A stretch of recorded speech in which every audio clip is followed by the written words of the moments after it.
Bonjour les amis, bienvenue sur votre chaîne aimée, la chaîne Exo IVCI TV.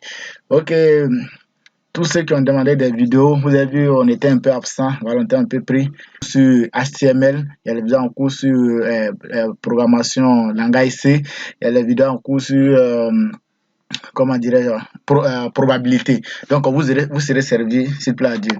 Donc mais pour cette vidéo, nous allons essayer de voir les bases du langage C. On a essayé de faire un petit résumé du coup le langage C pour que vous puissiez savoir de quoi il est question. Vous allez voir que ce cours est très facile et très simple et vous pouvez valider votre module très facilement parce que c'est un cours qui est très simple. Donc d'abord les bases. Il faut savoir que le langage C, c'est un langage de programmation. Et que souvent on utilise pour programmer des logiciels, etc., etc. Mais pour ceux qui veulent faire du développement web, voilà, vous allez voir que ce langage va pas trop sérieux, mais il est important d'apprendre à connaître ce langage parce que c'est le langage qui va vous permettre de maîtriser les autres langages. Mais tellement qu'il est un peu complexe, si vous arrivez à le maîtriser, vous allez maîtriser tous les langages que vous allez apprendre. Donc, nous allons essayer de voir les bases. D'abord, nous allons voir ici les directives et de précompilation. Il faut savoir que le langage C est un langage compilé. C'est-à-dire que pour pouvoir exécuter, pour avoir le résultat de ce que tu as codé, il faut d'abord compiler et maintenant exécuter. Ça, c'est la première des choses qu'il faut retenir. Le langage C fonctionne comme suit. C'est-à-dire quoi? Il y a des choses que vous voulez utiliser, telles que les bibliothèques, des fonctions déjà précodées qui existent déjà sur le langage C. Donc, une fois que vous faites seulement appel à ces fonctions et vous utilisez. Par exemple, vous allez avoir des fonctions, par exemple, que vous utilisez les fonctions cosinus, sinus et autres pour afficher du test. Voilà, vous allez avoir besoin des bibliothèques. Mais le langage C a déjà ces bibliothèques qui sont déjà précodées. Nous avons par exemple la bibliothèque stdio.h. stdio.h ici, c'est lui qui va nous permettre d'utiliser les fonctions print et scanf.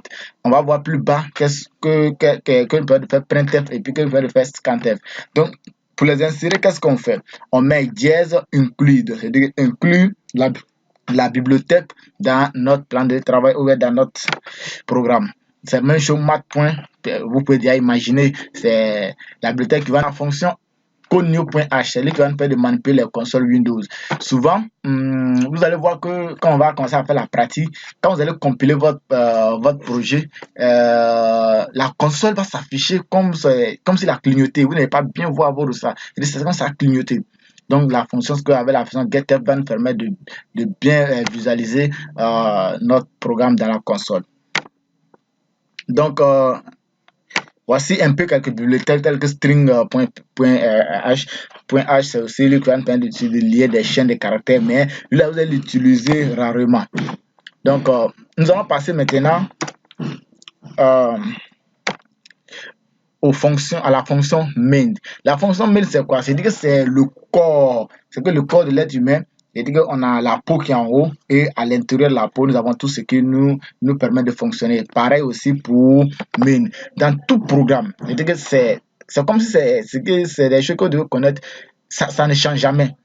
Avant de commencer à écrire un programme, vous devez forcément d'abord inclure les bibliothèques qu'on a vues au départ et maintenant écrire la fonction main telle que ça y est. On ne change rien à la masse d'écrire. Vous pouvez mettre in avec un void, mais main est toujours là. Sans main, votre programme n'est pas conservé. C'est la peau de votre programme. Et c'est à l'intérieur, maintenant, vous allez mettre le corps, vous allez mettre maintenant les instructions que vous voulez mettre. Donc, voilà comment il se présente. C'est-à-dire que vous mettez main. Vous fermez les parenthèses et puis vous ouvrez les accolades et tout ce que vous allez programmer va être à l'intérieur de ces accolades. Donc après ça, nous allons essayer de voir ici les types de données prédéfinis. Les types de données prédéfinis, vous pouvez déjà penser à quand on dit type de données, c'est de quoi? C'est les valeurs, par exemple, les chaînes de caractères, les informations, ce sont des données. Maintenant, nous avons les entiers. Parmi ces données, nous avons les entiers. Les entiers, en anglais, on va dire integer. Donc, quand vous voulez programmer en langage C, vous n'allez pas écrire integer pour dire que vous voulez utiliser des entiers, mais vous allez plutôt écrire int ici, qui signifie integer en anglais pour utiliser les entiers.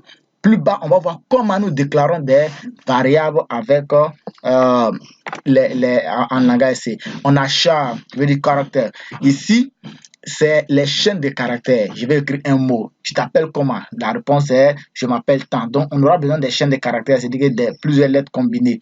Donc, ici, on va pas utiliser une puisqu'on n'a pas de valeur en retour. On a des chaînes en retour, des caractères en retour. Donc, vous allez utiliser ça. Et après ça, nous allons float, c'est-à-dire réel. Donc, lui, il s'écrit réel, comme on dit complètement, comme on l'écrit en anglais. Donc, flow, c'est en anglais, c'est les réels. Donc, comment je vais utiliser les réels? Je vais utiliser ici flow. Il y en a qui vont me dire, mais entier réel, ça. Oui, entier réel ici. Vous aurez souvent dans les programmes à utiliser des nombres à virgule. Donc, si vous voulez utiliser des nombres à virgule, vous devez forcément utiliser flow, sinon ça ne va pas marcher. Merci. Donc, ici, nous allons voir maintenant les formats d'affichage. Il faut dire que le langage C est un langage qu'on écrit à la machine. Mais l'ordinateur ne va pas comprendre ce que nous on dit. C'est le côté traduction en machine que lui va comprendre. La gamme machine, c'est ce que lui comprend. Lui n'est pas un être humain où on vient dire bonjour et puis il répond bonjour.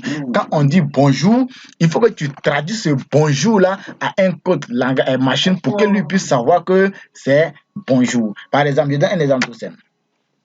Moi, je vais mettre des entiers. Je saisis un entier.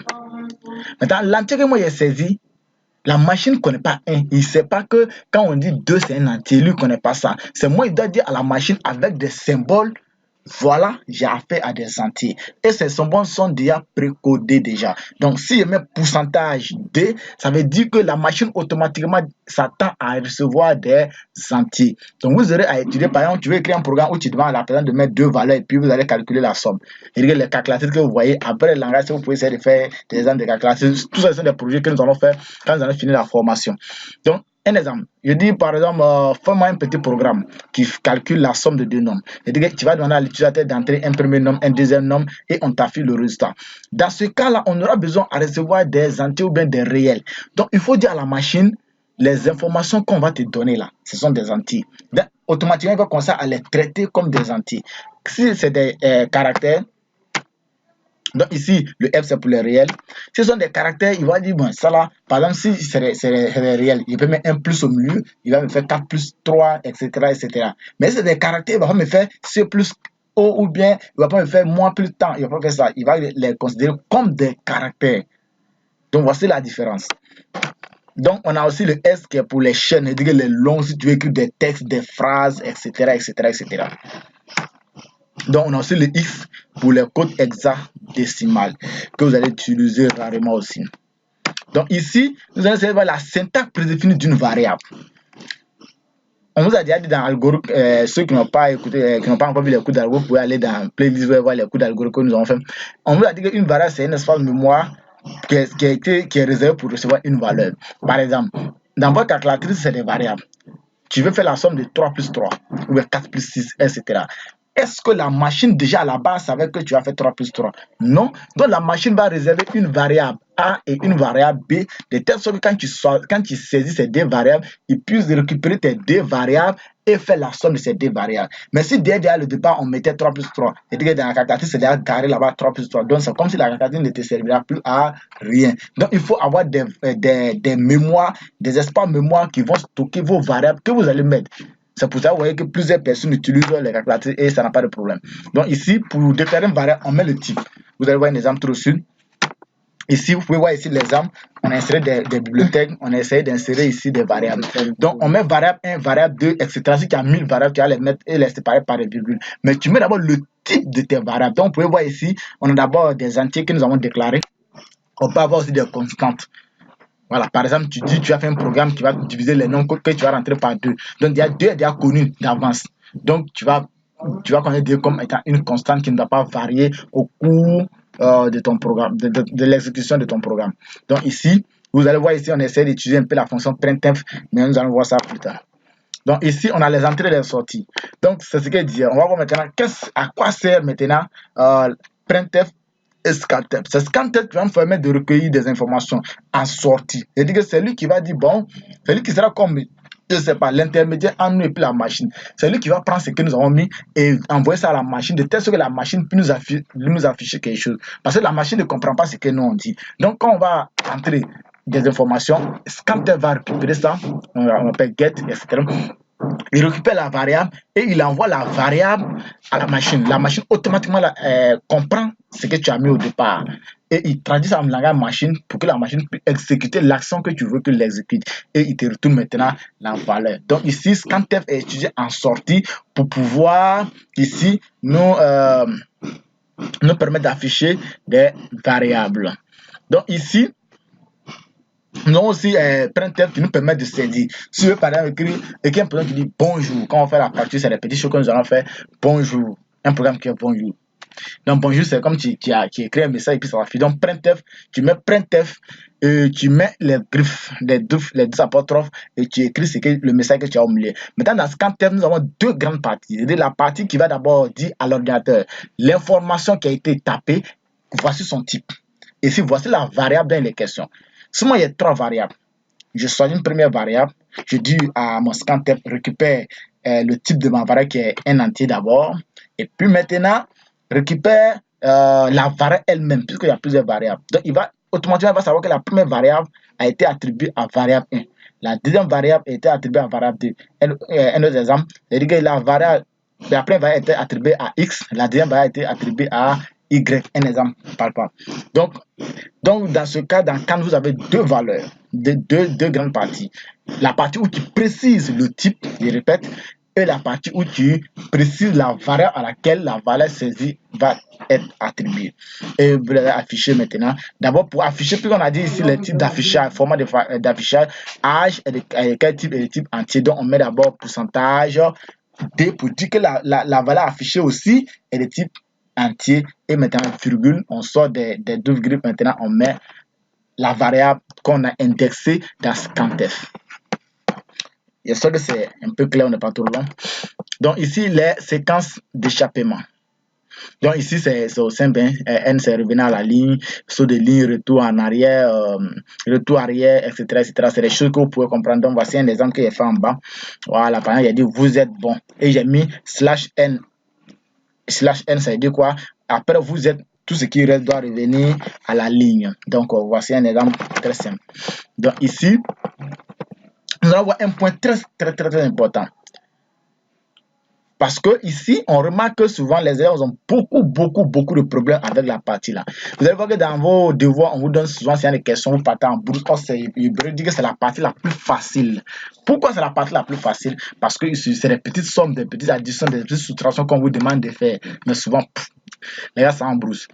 Pourquoi les gars s'embroussent? Parce que souvent, ils ne comprennent pas cette notion d'incrémentation, décrémentation, etc. Donc ici, nous allons voir le cas de l'incrémentation. Pour ne pas allonger, dans la prochaine vidéo, on va parler brièvement de la décrémentation. Une fois que vous avez compris l'incrémentation, vous avez compris la décrémentation. Ici, quand on a V1, V2 égale à V1 plus, ça veut dire quoi? Ça veut dire ici, on prend la valeur de V1, on donne ça à V2 sans rien changer. Et on prend V1 et là, on l'ajoute plus, on l'ajoute 1. Vous voyez comment c'est simple? C'est-à-dire que si les deux plus sont placés, c'est-à-dire après la variable V1 qui est située à droite, ça veut dire qu'on prend la variable V1, on l'ajoute, on attribue à la valeur V2 et on ajoute 1 à la valeur V1. Il y a un exemple en bas où vous allez bien comprendre. Je donne un exemple. On dit valeur val1 égale à 5 et val2 égale à val1 plus. Donc ici, qu'est-ce qu'on va faire? Vous pouvez commencer à imaginer les réponses. Ceux qui ont trouvé la réponse, vous pouvez vous signaler en commentaire pour qu'ils puissent savoir ceux qui suivent réellement le cours. Donc ici, le résultat est simple. On a dit quoi si vous suivez? Donc val1 va être égal à 6, puisqu'on va ajouter plus 1 à val1.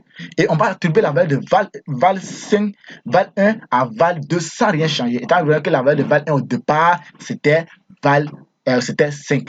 Donc, val2 va être égal à 5. Donc, voici un peu le résumé du cours que nous avons essayé de vous faire. J'espère qu'on n'a pas été trop rapide ou bien on était un peu lent. Bon, tout cas, on a fait ça pour que vous puissiez voir un peu en général comment ça fonctionne.